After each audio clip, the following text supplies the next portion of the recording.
Сведоци сме на импресивна женска дискусија.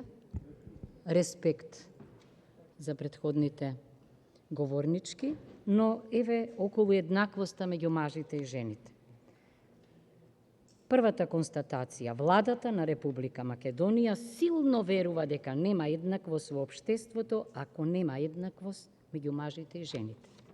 Понатаму, за таа цел ќе водиме активна политика на зголемување на застапеноста на жените на сите извршни функции во владата и избрани од владата.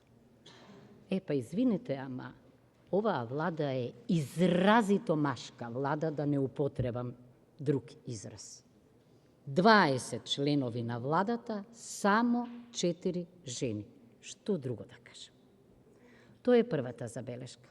Втората забелешка.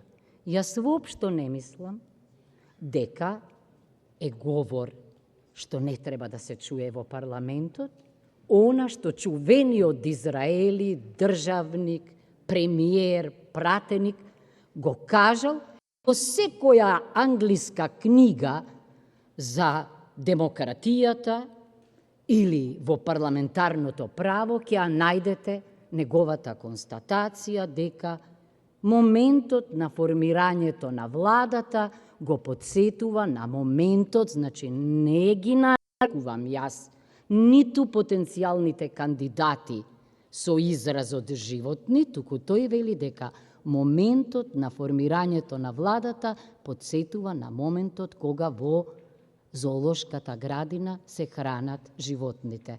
Значи јас отворете било која британска книга ќе го најдете ова, не мислам дека е тоа навредливо. Едноставно реалност е која тоја посочува од собственото искуство. Благодарам и навистина уште еднаш импресионирана сум, нам жените не ни треба некој да се воздржува од реплики, напротив, во секоја од нас некоја Вирџинија Вулф има. Благодарам.